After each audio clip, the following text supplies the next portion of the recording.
Have you ever wondered how the Bible, a book thousands of years old, manages to remain so relevant in such modern times? What can we learn from a story that begins with the creation of the world and moves through kings, empires, and prophecies of a future we still await? The answer lies in the epic journey the Bible invites us to take, from creation to the prophecy of Christ. In this video, we'll explore this fascinating story in a dynamic and accessible way, connecting events such as Adam and Eve's original sin, Noah's flood, the promises made to Abraham, the liberation of the people of Israel, and the profound impact of Jesus' arrival. And if you think this is just a bunch of disconnected events, get ready. Each of these moments is intertwined and profound in a revealing way that not only explains our origins, but also challenges us to live more fully and in alignment with divine purpose. Want to understand how all this connects and how seemingly ancient stories can still change your present and future? Then click on the video and embark on this journey with us. By the end, you'll see how the Bible, more than just an ancient book, is a timeless guide for your life. Don't miss it. From the beginning, God, the eternal creator, was present, shaping everything around him with wisdom and purpose. He created the heavens, the earth, and everything in them, until the time came to give life to man and woman. Adam and Eve, the first human beings, were made in the image and likeness of God. They were given the privilege of living in Eden, a perfect garden where they had full communion with God, living in harmony with creation. However, their tranquility was interrupted by their choice to disobey God. By giving in to the serpent's temptation, Adam and Eve committed original sin, and thus evil entered the world. From that moment on, the perfect relationship between God and humanity was broken, and the consequences of his fall affected all of creation. Sin brought suffering, death, and separation from God, something that would be redeemed throughout human history. Adam and Eve's sin created even deeper fractures in humanity, evident immediately in the story of Cain and Abel. Cain, driven by envy, killed his brother Abel, and the innocent's blood cried out for justice. However, God did not abandon humanity. He offered a new chance through the descendants of Seth, the son of Adam and Eve. From him, the line of promised restoration would continue, eventually leading to the descendants of Noah, whose role would be crucial in the new opportunity for a new beginning. Human evil had spread throughout the earth, and God, observing corruption of human hearts, decided to purify creation with a flood. Violence, wickedness, and lack of repentance became unbearable, and the decision was clear: destroy humanity and start over. However, God found in Noah a righteous man, someone who still walked according to his principles. Therefore, he instructed him to build an ark to save his family and representatives of all animal species. Noah, obeying God's call, built the ark, and thus he and his family were preserved during the flood, which lasted 40 days and 40 nights. The water covered the entire earth, destroying everything outside the ark. When the waters finally calmed, Noah and his family emerged into a renewed world, where God made a covenant with them, promising never to destroy the earth with a flood again. The rainbow became the sign of this covenant, reminding everyone of God's mercy. Beginning with Noah, humanity began anew. His 3 sons, Shem, Ham, and Japheth, became the heads of future nations. Shem was a lineage that would give rise to the chosen people, the Israelites. God restored the earth through Noah and his sons, but human history remained marked by the need for redemption. The new beginning was an opportunity to align human hearts with God's will, but challenges remained, as we will see in the coming chapters of this epic story. When humanity seemed lost again, God decided to establish a covenant with a man named Abraham, a man who, though childless, was called to be the father of a great nation. In an act of extraordinary faith, Abraham heeded the divine call, leaving his land and family to follow God's promise. "I will bring forth from you a great nation," said the Lord, a promise that transcended time and circumstance. Abraham believed, and this faith would be counted as righteousness before God. Despite the promise of a son, Abraham and his wife Sarah were already elderly, and the dream of an heir seemed impossible. However, God did not fail. Ishmael, Abraham's son with his servant Hagar, was the first sign of the promise, although he was not the covenant child. When Abraham was 99 years old, God appeared again and changed his name from Abram to Abraham, confirming the covenant. The promise was clear: he would father a great nation, and these people would be God's instrument in redeeming the world. Finally, the long-awaited son of Abraham and Sarah was born Isaac. Isaac's birth was a fulfillment of the divine promise, for it was through him that future generations would be established. Isaac married Rebekah, and they had two sons, Esau and Jacob. Jacob, who later received the name Israel, would be the father of the 12 tribes of Israel, marking the beginning of God's chosen people. Abraham's story is the foundation of all redemption that would come through Israel's descendants, fulfilling God's plan for humanity.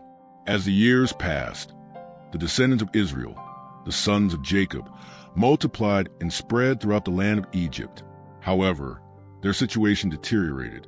The Pharaoh, fearing the growth of the Hebrew people, subjected them to slavery, forcing them to work in the harsh conditions of Egyptian construction sites.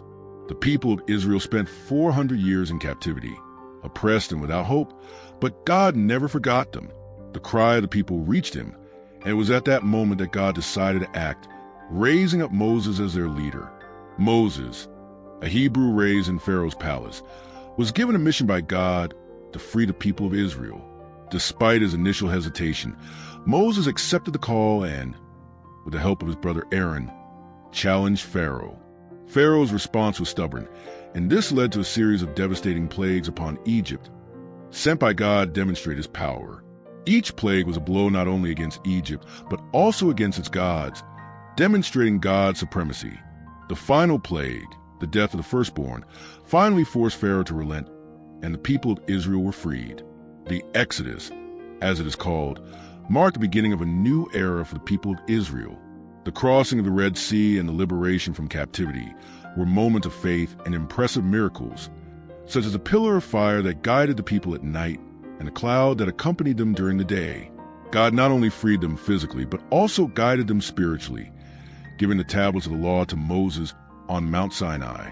It was the beginning of the formation of God's people, with a new purpose and a new covenant, preparing them to enter the promised land. After their incredible liberation from Egypt, the people of Israel faced a long and challenging journey toward the promised land. God, in his wisdom, knew that this journey through the desert would be essential to transform the people into a faithful nation dependent on him. However, the people of Israel, who had witnessed so many miracles, soon began to doubt and murmur against God. Unbelief took hold of many, and God decreed that this generation would not enter the promised land immediately, forcing them to wander in the desert for 40 years. During these years, God cared for Israel in amazing ways. He provided manna from heaven to feed the people and miraculous waters when they were thirsty. The cloud by day and the pillar of fire by night continued to guide them, evidencing his constant presence. Despite this, the people of Israel maintained a rebellious streak, challenging Moses' leadership and questioning God's goodness. Each generation born during this journey had to learn to trust God on their own, and this learning process was marked by challenges and trials. When the unbelieving generation died in the wilderness, Joshua, a faithful leader, took on the mission of leading the people to the promised land. With renewed faith, the people of Israel were finally prepared to conquer Canaan. Joshua, under God's guidance, led the people with courage and obedience, and the great promise made to Abraham came true. The wilderness wandering, though painful and difficult, shaped the character of the people, preparing them to face the challenges ahead and to understand that dependence on God was the only path to true freedom. After Joshua's death, the people of Israel entered a period of spiritual and political instability. Without centralized leadership, the nation experienced periods of apathy and disobedience to God, often falling into idolatrous practices. The history of this era is marked by a repetitive cycle. The people would turn away from God, suffer external oppression, and then cry out to God for help. And in his mercy, God raised up judges, temporary leaders, to free the people and restore order. These judges were not only military leaders, but also spiritual figures who guided the people according to God's will. Men like Gideon, who defeated the Midianites with a small army, and Samson, whose supernatural strength made him a legendary figure, were used by God to bring relief to the people. However, each judge had his weaknesses and limitations, and the nation continued to fall into the trap of relying on itself rather than relying steadfastly on God. The era of the judges lasted about 330 years, and although there were moments of restoration, the tendency toward disobedience was evident. The period was characterized by a constant oscillation between fidelity and apostasy. The story of the judges points to a crucial truth: without solid leadership and unshakable faith in God, the people of Israel were vulnerable. This cycle of falls and rediscoveries led the people to feel the need for more lasting change, which would pave the way for the monarchy. After the period of the judges, the people of Israel, dissatisfied with the instability, asked for a king to rule them, like the other nations around them. This demand was seen by God as a direct rejection of his sovereignty, but he nevertheless allowed it to be granted. Saul, the first king of Israel, was anointed by Samuel, but soon revealed himself to be an impulsive and disobedient leader. His reign, which began with promises of unity and prosperity, ended in failure, marked by disobedience to God and a growing paranoia that distanced him from his guidance. With the fall of Saul, God raised up David, a man after his own heart. David's reign ushered in a new era for Israel, marked by the unification of the tribes and the conquest of Jerusalem, which had become the capital of the kingdom. David was a charismatic leader, a skilled warrior, above all, a deeply spiritual man. He desired to build a temple for God in Jerusalem, but God revealed to him that his son, Solomon, would be responsible for this great work. Through David, the promise of an eternal kingdom began to be fulfilled, with the arrival of the royal lineage that would culminate in Jesus Christ. Solomon, son of David, assumed the throne and ruled during a period of great prosperity and peace. He was known for his wisdom, which earned him respect throughout the known world. Solomon built a temple in Jerusalem, the house of God, one of the wonders of the ancient world. However, despite his many accomplishments, the end of his reign was marked by internal problems. His inclination toward idolatry, influenced by his foreign wives, and the division of the kingdom after his death left Solomon's legacy in jeopardy, setting the stage for the crisis to come. After Solomon's death, the kingdom of Israel faced a great division. Solomon's son, Rehoboam, ascended the throne, but instead of following the wise counsel of his elders, he gave into pride and increased the burden on the people. Dissatisfaction was so great that the 10 northern tribes revolted, forming the kingdom of Israel, with Jeroboam as their king. Meanwhile, the 2 remaining tribes, Judah and Benjamin, remained loyal to the house of David, forming the kingdom of Judah in the south. The division of the kingdom was one of the most painful moments in Israel's history, as it marked the beginning of a period of instability and decline. The northern kingdom of Israel was quickly corrupted by idolatry and the rejection of the true worship of God. Jeroboam, fearful of losing people's support, set up golden idols in 2 strategic locations, Bethel and Dan, inciting idolatry throughout the kingdom. This practice was repeated by his successors, leading the people further and further away from God. The southern kingdom of Judah fared somewhat better, with some faithful kings, such as Hezekiah and Josiah, who attempted to restore the worship of God and combat idolatry. However, both nations were constantly on the brink of destruction, each dealing with its own sins and challenges. The prophets played a crucial role in this period of spiritual decline, challenging the people to repent and return to God. Figures like Elijah and Elisha rose up to confront idolatry and corruption, bringing messages of judgment and often performing miracles to demonstrate God's power. However, the people's resistance to turning to the Lord was great, and the northern kingdom was eventually conquered by the Assyrians in 722 BC, marking the end of the 10 tribes of Israel. The southern kingdom, Judah, did not escape for long, and the final tragedy approached. After the fall of the northern kingdom, the southern kingdom, Judah, also experienced the bitter consequences of disobedience to God.